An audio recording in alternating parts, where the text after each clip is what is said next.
Hi friends, welcome back to Sushma Kutumba YouTube channel. 30-40 ನಮ್ಮ ಮನೆ ಕಟ್ಟಕ್ಕೆ 15 ಲಕ್ಷ ಆಯಿತಾ, 20 ಆಯಿತಾ, 25-30 ಲಕ್ಷ ಆಯಿತಾ, ಇಲ್ಲ ಅದಕ್ಕಿಂತನೂ ಹೆಚ್ಚಾಗಾಯ್ತಾ? ನೀವೇ ನೋಡಿ, ಕಮೆಂಟ್ ಮಾಡಿ ಎಷ್ಟಾಗಿರ್ಬೋದು ಅಂತ.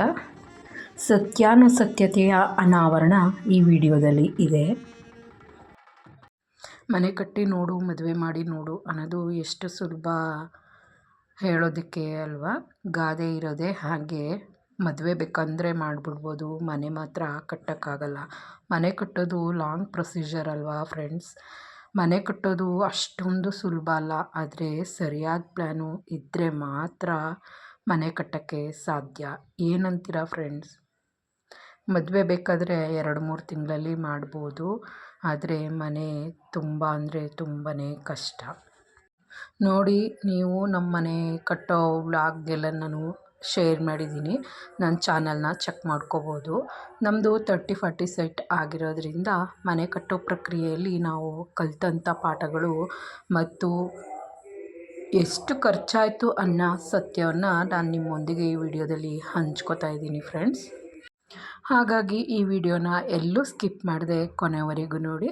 ಹಾಗೆ ಇನ್ನು ನಮ್ಮ ಚಾನಲ್ಗೆ ಯಾರೆಲ್ಲ ಸಬ್ಸ್ಕ್ರೈಬ್ ಆಗಿಲ್ಲ ಅವರೆಲ್ಲ ಪ್ಲೀಸ್ ಸಬ್ಸ್ಕ್ರೈಬ್ ಮಾಡಿಕೊಂಡು ನಮಗೆ ಸಪೋರ್ಟ್ ಮಾಡಿ ಅಂತ ಹೇಳ್ತಾ ಬನ್ನಿ. ಮೊದಲಿಗೆ ನೋಡಿ, ಸೈಟ್ ಖರೀದಿ plan, drawing, panchayat corporation approval, ಇವೆಲ್ಲದ್ರ ಮೇಲೆ ಎಷ್ಟು ಖರ್ಚಾಯಿತು ಅನ್ನೋದನ್ನು ಫಸ್ಟು ಅದು ಅವರವರು ಏರಿಯಾದ ಮೇಲೆ ಡಿಪೆಂಡ್ ಆಗುತ್ತೆ.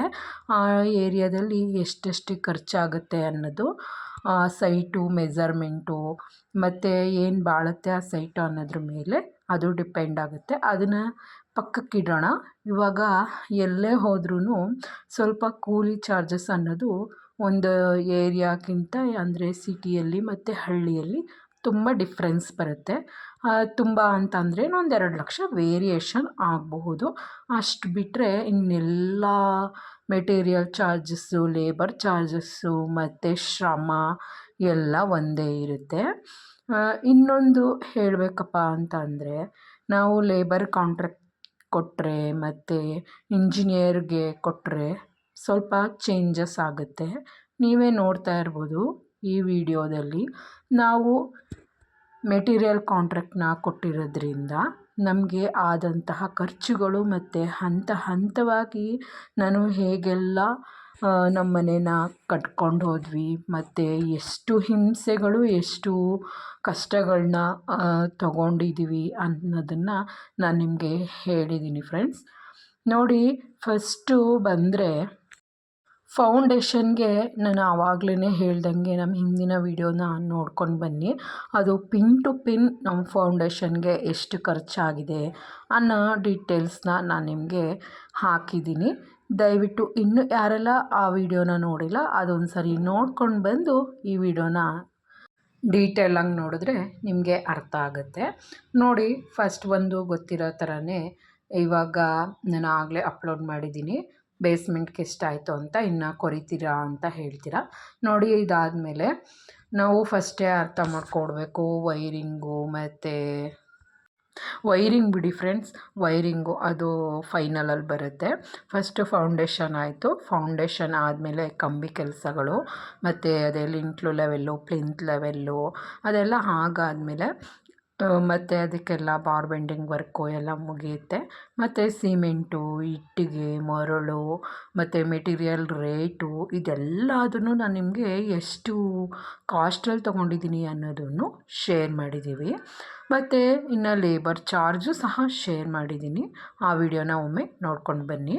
ಮತ್ತು ಸ್ಲ್ಯಾಬ್ ಹಾಕುವಾಗ ಅಂತೂ ಮೋಸ್ಟ್ ಪರ್ಫೆಕ್ಟಾಗಿ ನಾನು ಎಲ್ಲೂ ಸ್ಕಿಪ್ ಮಾಡ್ದೇ ರೀತಿ RCC ಹಾಕಬೇಕಾದ್ರೆ ಎಷ್ಟು ಖರ್ಚು ಬರುತ್ತೆ ಅನ್ನೋದನ್ನು ಸಹ ನಾನು ನಿಮಗೆ ಶೇರ್ ಮಾಡಿದ್ದೀನಿ. ಆ ವಿಡಿಯೋನ ಒಮ್ಮೆ ನೋಡ್ಕೊಂಡು ಬನ್ನಿ, ಎಲ್ಲ ಎಷ್ಟಾಗುತ್ತೆ ಅಂತ ನಿಮಗೆ ಗೊತ್ತಾಗುತ್ತೆ.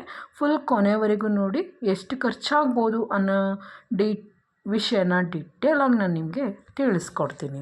ಇನ್ನು ಲೇಬರ್ ಚಾರ್ಜ್ ಮುಗೀತು ಫ್ರೆಂಡ್ಸ್. ನೆಕ್ಸ್ಟ್ ಬರೋದೇ wiring, switch board, piping, bathroom fittings ಮತ್ತು ಪೇಂಟು.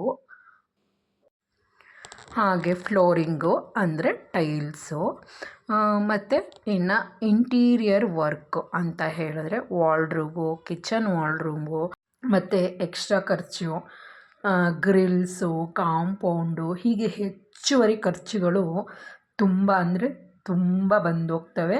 ಫಸ್ಟ್ ಟೈಮು ಈ ಕಟ್ಟಡ ಕಟ್ಟಬೇಕಾದ್ರೆ ಏನೂ ಅಷ್ಟು ಖರ್ಚಾಗಲ್ಲ. ನೆಕ್ಸ್ಟ್ ಇಂಟೀರಿಯರ್ ವರ್ಕ್ ಮಾಡಬೇಕಾದ್ರೆ ಮಾತ್ರ ತುಂಬ ಅಮೌಂಟು, ನಮ್ಮ ಹತ್ರ ಎಷ್ಟು ಇದ್ದರೂ ಸಾಕಾಗಲ್ಲ. ನಾವು ಒಂದು ಬಜೆಟ್ನ ಇಟ್ಕೊಂಡಿರ್ತೀವಿ, ಇದೇ ಅಮೌಂಟಲ್ಲಿ ನಾವು ಮನೆ ಕಟ್ಟಬೇಕು ಅಂತ ಹೇಳಿ. ಅದು ಆವಾಗ ಮೀರಿ ಹೋದಾಗ ನಾವು ಎಷ್ಟೆಲ್ಲ ಕಷ್ಟಪಟ್ಟಿರ್ತೀವಿ ಅನ್ನೋದು ನಮಗೆ ಮಾತ್ರ ಗೊತ್ತಿರುತ್ತೆ, ಅಂದರೆ ಮನೆ ಕಟ್ಟೋರಿಗೆ ಮಾತ್ರ ಗೊತ್ತಿರುತ್ತೆ. ಹಾಗಾಗಿ ನೋಡಿ, ನಮಗೆ ಎಷ್ಟು ಖರ್ಚಾಗಿದೆ ಅನ್ನೋದನ್ನು ನಾನು ಹೇಳ್ತೀನಿ, ತುಂಬ ನಿಮ್ಮನ್ನ ಕಾಯಿಸೋಕ್ಕೆ ಅಂತ ಹೋಗಲ್ಲ. ಒಂದು 30-40 ವಿಚಾರಕ್ಕೆ ಬಂದರೆ ನೀವು ನೋಡ್ತಾ ಇರ್ಬೋದು, ನಮ್ಮದು 2 ಫ್ಲೋರ ಮನೆ ಆಗಿರೋದ್ರಿಂದ ನಾನು ಬರೀ 30-40 ಮನೆಗೆ ಮಾತ್ರ ನಾನು ನಿಮಗೆ ಅಮೌಂಟನ್ನು ಹೇಳ್ತಾ ಇದ್ದೀನಿ. ನೋಡಿ, ಬೇಸ್ಮೆಂಟಿಂದ ಒಂದು 6 ಲಕ್ಷ ಆಗಿದೆ, ಮತ್ತು ಇದಕ್ಕೆ ಸ್ಲ್ಯಾಬ್ ಹಾಕೋಕ್ಕೆ 5 ಲಕ್ಷ ಏನೋ ಆಗಿದೆ ನೋಡಿ ಹಿಂದಿನ ವೀಡಿಯೋನ. ಮತ್ತು ಅದಾದಮೇಲೆ ನಮಗೆ ಗಿಲೌಗೆ ಮತ್ತು ಇಂಟೀರಿಯರ್ ವರ್ಕು ಮತ್ತು ಈ ಟೈಲ್ಸ್ ಹಾಕೋದಕ್ಕೆ, ಇಂಟೀರಿಯರ್ ವರ್ಕ್ ಬಿಡಿ, ಟೈಲ್ಸ್ ಹಾಕೋದಕ್ಕೆ 2 ಲಕ್ಷ, ಮತ್ತು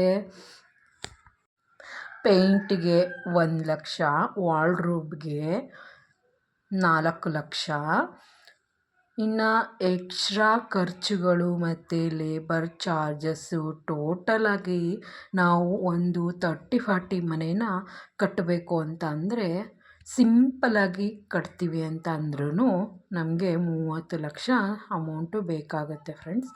ಇನ್ನು ನಾವು ವುಡ್ ವರ್ಕ್ನ ನಿಲ್ಲಿಸ್ತೀವಿ ಅಂತ ಅಂದರೆ, ಸ್ಟಾಪ್ ಮಾಡ್ತೀವಿ ಅಂದರೆ ನಿಮಗೆ ಅದರಲ್ಲಿ ಒಂದು 5-6 ಲಕ್ಷ ಅಮೌಂಟನ್ನ ಸೇವ್ ಮಾಡ್ಕೋಬೋದು.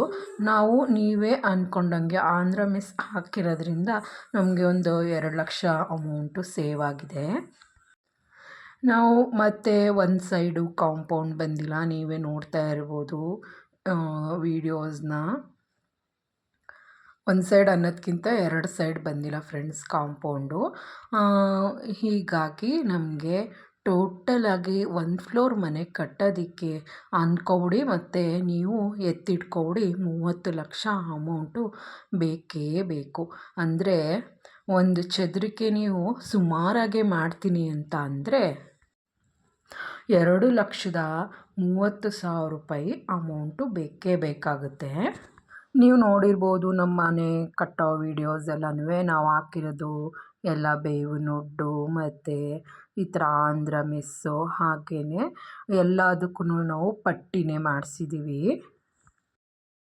ಇನ್ನು ಕಮ್ಮಿ ಅಮೌಂಟ್ ಆಯ್ತಲ್ಲ ಅಂತ ಅಂದ್ಕೋಬೇಡಿ. ನೋಡಿ, ನಾವು ಮನೆ ಕಟ್ಟಕ್ಕೆ ಮಾತ್ರ ಅಷ್ಟಾಗಿರೋದು. ಈ ಕಟ್ತಾ ಈ ಆಲ್ಟ್ರೇಷನ್ನು ಇದೆಲ್ಲ ಒಂದು ಸರಿ ಕಟ್ಟಾದಮೇಲೆ ನಾವು ಯಾವುದೂ ಪ್ಲ್ಯಾನಾಗಿ ಯಾವುದನ್ನೂ ಕಟ್ಸಿರಲ್ಲ. ಅಯ್ಯೋ ನೆಕ್ಸ್ಟ್ ಒಡ್ಸಾಕಬೇಕು ಅನ್ನೋ ಪ್ರಾಬ್ಲಮ್ಮು ಸಹ ಬಂದಿರುತ್ತೆ. ಆವಾಗ ಇನ್ನೂ ಅಮೌಂಟ್ ನಮ್ಮದು ಮುಂದೆ ಹೋಗ್ತಾ ಇರುತ್ತೆ ಫ್ರೆಂಡ್ಸ್. ಇನ್ನು ಹೇಳಬೇಕು ಅಂದರೆ ಈ ಅನುಭವ ಅನ್ನೋದು ತುಂಬ ಅಂದರೆ ತುಂಬ ದೊಡ್ಡದು, ಎಷ್ಟು ಹೇಳಿದ್ರೂ ಸಾಕಾಗಲ್ಲ. ನೋಡಿ, ಈ ಥರ ಪ್ಲ್ಯಾನಿಂಗ್ ಹಾಕ್ಸೋಕ್ಕೂ ಅಮೌಂಟು ಖರ್ಚಾಗುತ್ತೆ. ಅಂದರೆ ಫ್ರಂಟ್ ಎಲಿವೇಷನ್ಗೆ, ಮತ್ತು ಈ ಫ್ರಂಟ್ ಎಲಿವೇಷನ್ನು ನಾವು ಹೇಗೆ ಮಾಡಿಸ್ತೀವಿ, ಯಾವ ಥರ ದುಡ್ಡು ಖರ್ಚು ಮಾಡ್ತೀವಿ ಅನ್ನೋದು ಸಹ ಬರುತ್ತೆ. ಇದು ನಾನು ನಿಮಗೆ ಹೇಳಿರೋ ಅಂಥ ಕೆಲವೊಂದು ಮೇಲೆ ಹೇಳಿದ್ದೀನಿ ಫ್ರೆಂಡ್ಸ್. ಆದರೆ ಇದೆಲ್ಲ ರಿಯಲಿಟಿಕ್ಕಾಗಿ ಆಗಿರೋಂತಹ ಖರ್ಚು ನಮ್ಮದು. ಇನ್ನು ಹೆಚ್ಚಿನ ಡೀಟೇಲ್ಸ್ಗಾಗಿ ನಮ್ಮ ಚಾನಲ್ಗೆ ಸಬ್ಸ್ಕ್ರೈಬ್ ಮಾಡ್ಕೊಳ್ಳಿ. ಹಾಗೆಯೇ ನಮ್ಮ ವೀಡಿಯೋನ ಇವಾಗ ಯಾರ ಮನೆ ಕಟ್ಟೋಕ್ಕೆ ಯೂಸ್ ಆಗುತ್ತೆ ಅವ್ರಿಗೆ ಶೇರ್ ಮಾಡಿ. ಮತ್ತು ನೆಕ್ಸ್ಟ್ ಮುಂದೆ ನಮಗೆ ಆದಂತಹ ಒಳ್ಳೆಯ ಅನುಭವಗಳು ಮತ್ತು ಕೆಟ್ಟ ಅನುಭವಗಳನ್ನ ನೆಕ್ಸ್ಟ್ ವೀಡಿಯೋದಲ್ಲಿ ನಾನು ನಿಮಗೆ ಶೇರ್ ಮಾಡಲೇಬೇಕು ಫ್ರೆಂಡ್ಸ್, ಮಾಡೇ ಮಾಡ್ತೀನಿ. ಈ ವಿಡಿಯೋ ನೋಡಿದ್ದಕ್ಕಾಗಿ ನಿಮಗೆ ಧನ್ಯವಾದಗಳು. ಈ ವಿಡಿಯೋದಿಂದ ನಿಮಗೆ ಹೆಲ್ಪ್ ಆಯಿತು ಅಂತ ಅನಿಸಿದ್ರೆ ಲೈಕ್ ಮಾಡಿ. ಹಾಗೆ ನಮ್ಮ ಮನೆ ಕಟ್ಟುವ ಇನ್ನಷ್ಟು ವಿಡಿಯೋಗಳಿಗಾಗಿ ನಮ್ಮ ಚಾನಲ್ಗೆ ಸಬ್ಸ್ಕ್ರೈಬ್ ಮಾಡಿ ಮತ್ತು ಈ ವಿಡಿಯೋನ ಶೇರ್ ಮಾಡಿ. ಬಾಯ್.